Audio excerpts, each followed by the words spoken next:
जैसे मान लो कि लेटर राइटिंग ही लिखना है अगर, तो लेटर राइटिंग में अगर ये बात तुम देख रहे हो कि कितने नंबर से गेनिंग किया जा सकता है या कितने नंबर का पूछा जा सकता है, तो 10 मार्क्स का होगा। और लेटर राइटिंग है कि आपका तो स्किल है। अब स्किल है तो स्किल को डेवलप किया जाता है, उसको बहुत ज़्यादा चाटा नहीं जाता है, रटा नहीं जाता है। तो फिर यहाँ से क्वेश्चन क्या पुटअप करोगे उसको देख लो कि जैसे इसके लिए इम्पोर्टेंट पॉइंट्स क्या रहेंगे। तो अगर मैं ये देखता हूँ तो नंबर गेनिंग पॉइंट्स में आप क्या पाओगे कि सबसे पहले तो क्लियर लैंग्वेज, उसके साथ साथ जो इम्पोर्टेंट पॉइंट है हैंड राइटिंग।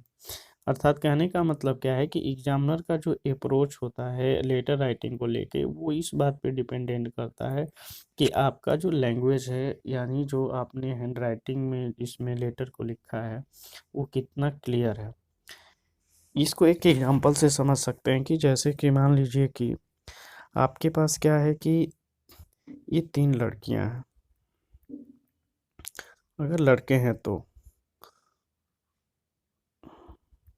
और इनसे शादी करना है आपको, और केवल इस आधार पे शादी करना है कि सबसे साफ सुथरा खूबसूरत कौन है।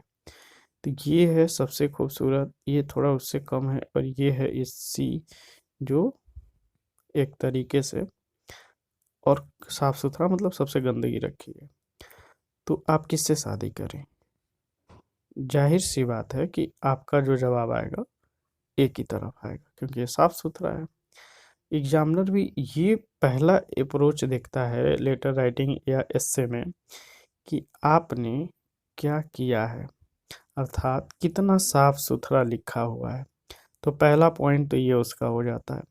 दूसरा पॉइंट जो होता है उसका इस बात पे टिकता है कि आपके कंटेंट सीक्वेंस फार्म में है कि नहीं, कंटेंट इन सीक्वेंस फार्म।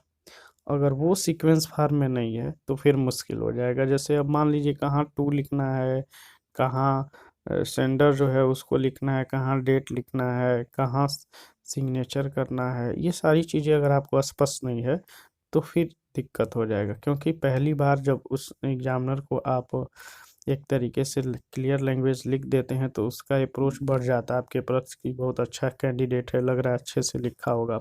तो वो जो दूसरा टर्म चेक करेगा वो आपके कंटेंट को चेक करेगा कि उसका सीक्वेंस कैसा है। तीसरी इंपॉर्टेंट पॉइंट क्या है अगर देख रहे हैं तो, it should be brief not unused term. Brief का सेंस क्या है यहाँ की, संक्षिप्त रूप से होगा, और क्या होगा, शॉर्ट टर्म के लिए यूज होगा, सॉरी अनयूज टर्म होगा। अनयूज का मतलब क्या होगा कि अनावश्यक चीज़ें, जैसे लोग आपको बताते हैं कि अनावश्यक चीज़ें कुछ भी लिख दो, उसमें लिख दोगे तो नंबर दे देगा। तो ये भरसक, इससे बचिएगा, ये गलत पॉइंट होता है कि अनयूज चीज़ें आप ना करें तो ज़्यादा बेहतर रहेगा। इसलिए क्या करना भाई ना कि अनयूज टर्म, फालतू की चीज़ों को मत लिख देना। क्यों, अब तुम ही बताओ कि भाई अगर तुमको ही कुछ भी पहना दिया जाए, टोपी पहना दिया, चश्मा पहना दिया, गले में जूता पहना दिया जाए, या कुछ भी लिख दिया जाए, कहा जा रहा है खाना खाने के लिए, और तुमको उठा के किसी गड्ढे में फेंक दिया जाए, तो ये क्या सही लगेगा? नहीं लगेगा ना। तो इसलिए अनयूज चीज़ों को न रखें तो ज़्यादा ही बेहतर है। बेवकूफ़ एग्जामिनर नहीं होते हैं। उसके बाद से जो नेक्स्ट पॉइंट अगर आप देख रहे हैं कि for every point thing should be separate paragraph, यानी हर चीज़ को एक तरीके से जो पॉइंट्स होंगे जो एक टर्म को अलग कर रहे होंगे, उनको आप चेंज पैराग्राफ में या अलग पैराग्राफ में लिख सकते हैं। नेक्स्ट अगर आप ये बात देखते हैं कि कितने टाइप्स के अगर ये होते हैं लेटर, यहाँ टाइप्स देखें लेटर के, तो जनरली आपको कई जगह दो तरीके के लेटर मिलेंगे। एक तो मिलेगा इनफॉर्मल लेटर और दूसरा मिलेगा फॉर्मल लेटर। कई जगह आपको तीन मिलेंगे, जिसको आप बैंकिंग लेटर के नाम से भी देख सकते हैं। तो वहाँ भी वो चीज़ें देखने को मिल जाती है, तो उसको मत देखिएगा, आप थोड़ा सा फोकस करिएगा इस पर कि मैं क्या बोल रहा हूँ।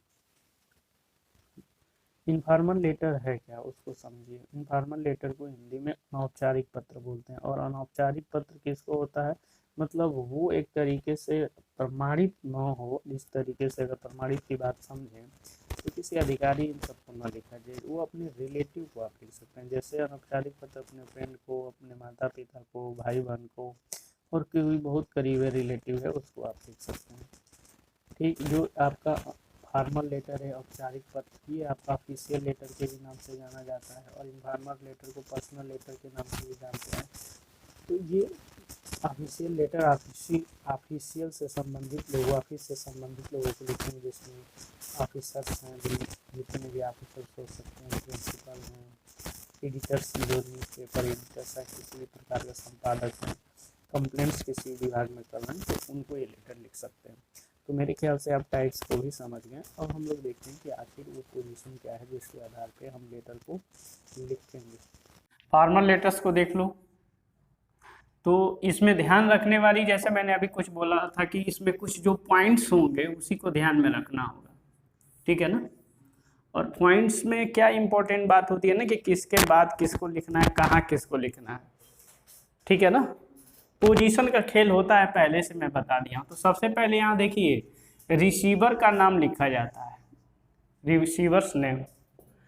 उसके बाद से जो सबसे इम्पोर्टेंट फैक्टर होता है ना, वो होता है आपका क्या, सब्जेक्ट लिखना, ठीक है ना। ये नहीं मिस होना चाहिए। मतलब इसको जो पूछा जाएगा क्वेश्चन में से, उसी में से क्वेश्चन वर्ड को छोड़ के और किसके लिए पूछा जा रहा है, किसके लिए लिखने के लिए कहा जा रहा है, उसी को उठा के इसमें क्या करेंगे, सब्जेक्ट में फिल कर दिया जाएगा। तो ध्यान रखिएगा, ये बहुत ज़्यादा मोस्ट इम्पॉर्टेंट रहेगा, इसको तो किसी भी हालत में आपको छोड़ना नहीं है, ये नंबर बढ़ा देगा।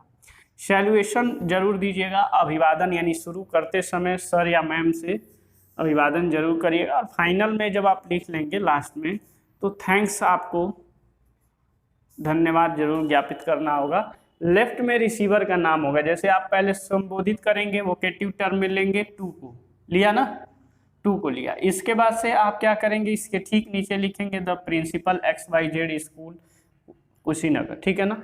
स्कूल का अपने नाम नहीं लिखना है या किसी भी स्कूल का नाम नहीं लिखना है, अपना रोल नंबर नहीं लिखना है, अपना नाम नहीं लिखना है।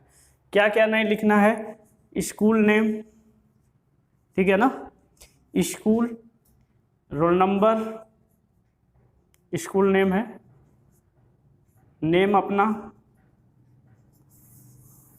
और कोई मोबाइल नंबर कांटेक्ट में मत लिख देना ये सब मत लिख लेना, इसका फायदा मिल भी जाता है कई बार, लेकिन मत लिखना ये, ठीक है ना। तो to the principal XYZ school फलाना जगह, यानी जो एड्रेस होगा उसका यहाँ लिख लेना, जिस डेट में तुम लिखे हो 24 फरवरी 2023, तो डायरेक्ट अब 2023 मत लिख देना, 24 फरवरी 20XX कर देना लास्ट का, ठीक है ना। वो समझ जाएगा कि विद्वान आए हैं यहाँ पे।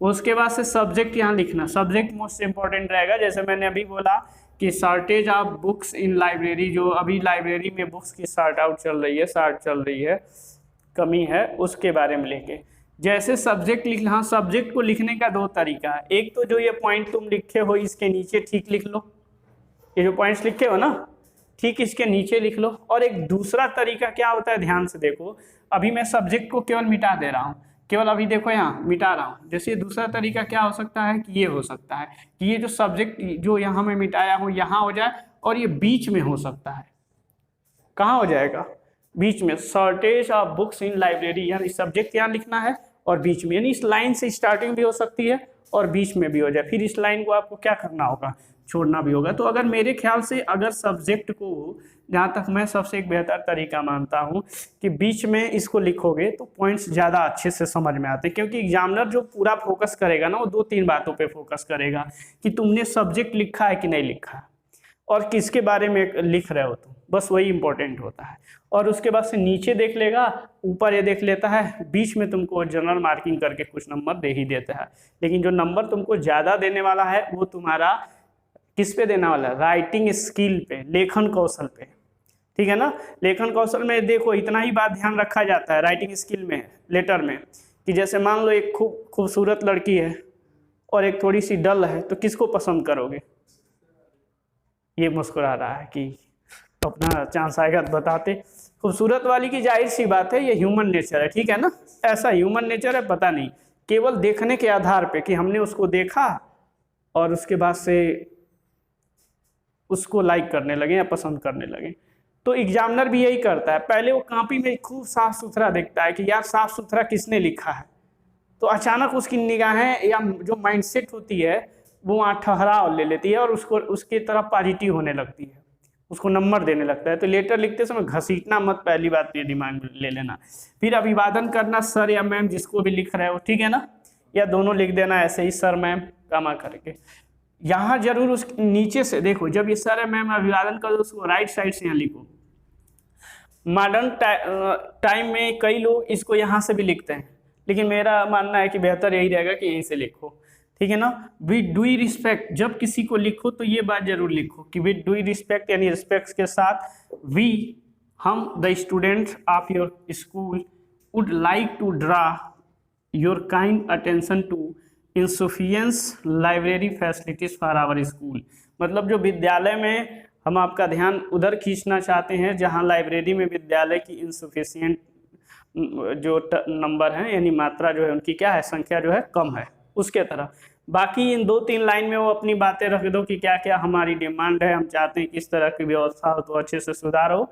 ये जब लिख लेना, उसके नीचे से फिर लिखना आई शैल बी। ये मोस्ट इंपॉर्टेंट, ये लाइन जो मैं स्टार दे रहा हूँ ना, ये कभी तो हटेगी ही नहीं। समझ में आ रहा है ना, जितनी स्टार वाली लाइनें हैं ये कभी क्या होगी, हटेगी ही नहीं। ये लाइन हट सकती है, डेट हट सकता है कई बार। अब देखना डेट कैसे होगा, यहाँ लिख लेना I shall be obliged of your this kind act, मतलब इस कार्य के लिए आपकी बड़ी कृपा होगी। थैंक यू जरूर देना, जो काम कर देता है आपका उसके लिए धन्यवाद देना जरूरी होता है। फिर इसी के नीचे ध्यान दो, यहाँ पहले देख लो फिर लिखना थैंकिंग यू योर्स फेथफुली, या इन दोनों में से कोई एक, ओबीडियंटली आज्ञाकारी XYZ, या क ना लिख के ABCD XYZ लिख लेना, ठीक है ना। ABC भी लिख सकते हो। एक तो बात यह हो गई। दूसरा तरीका क्या हो सकता है ना कि ये जो I shall be obliged of your this kind लिखे हो तो यहाँ किसी सन को लिख सकते हो।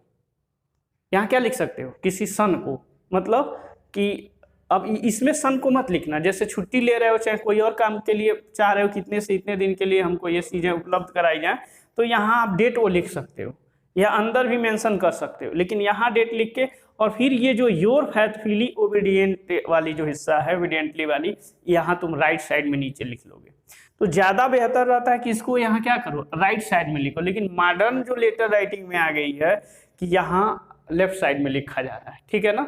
तो यहाँ भी तुम लिख सकते हो, काटा नहीं जाएगा, वो पुरानी पद्धति है। अभी यहाँ भी लिखा जा रहा है, ये वाला हिस्सा योर ओबीडियंटली या योर फेथफुली, ठीक है ना, यहाँ आप लिख सकते हैं और वहाँ XYZ लिख सकते हैं। ये टर्म रहेगा आपको 10 नंबर दिलाने में, 10 मार्क्स का। समझ में आ गया ना। वही पूरी बात फिर से मैं रिपीट कर दे रहा हूँ। क्या क्या ध्यान रखना है कि एकदम स्पष्ट होना चाहिए, क्लियर, साफ सुथरा लिखा होना चाहिए। पैराग्राफ चेंज करके आपको लिखना है, थोड़ा सा बड़ा बड़ा दूर दूर लिखना है, ठीक है ना। किस सबसे पहले टू से शुरुआत करना है, फिर वो जिसको लिख रहे हैं आप उसको यहाँ नाम दे के लिख देना है। डेट लिखना चाहते हैं तो लिख दीजिएगा। सब्जेक्ट इज मोस्ट इंपॉर्टेंट, ज़्यादातर विशेष फोकस करिएगा सब्जेक्ट को बीच में लिखने के लिए एक लाइन में। जब सब्जेक्ट लिख लो तो लाइन छोड़ दो, उसके नीचे से यानी जहाँ से शुरुआत किए थे वहाँ से सर मैम लिखो, ठीक है ना, या थोड़ा इसके नीचे, ठीक है ना, टू के नीचे सर मैम लिखो। और उसके बाद से इसके कारण से क्या करो, लिखना। किताब में कई जगह यहाँ से दिया हो गया, वो एक तरीका मुझे ठीक नहीं लगता है। ठीक नहीं लगने का मतलब पैटर्न है, लेकिन वो सबसे बेहतर पैटर्न मैं इसको समझता हूँ और यहीं कई बार हम लोग लिखते भी हैं। तो यहाँ से शुरू कर देना, एक डांटा बन जाएगा। फिर ये चीज़ यहाँ जरूर लिखना, I shall be obliged of your this kind act, thanking you कर देना योर फेथफुली। इसको यहाँ राइट साइड में भी लिख सकते हो, ये भी एक तरीका होता है। तो ये तुम्हारा 10 नंबर का क्या हो गया। मतलब जहां जहां मैंने स्टार दिया है उस चीज को हटाना नहीं है, बीच में आप कुछ भी लिख सकते हो, 1-2-3 पॉइंट एक्स्ट्रा, ठीक है ना। ज्यादा नहीं लिखना है, ब्रीफ में ही लिखना है, अनयूज नहीं लिखना है, फालतू की चीजें नहीं लिखना है, नहीं तो गड़बड़ हो जाएगा ना।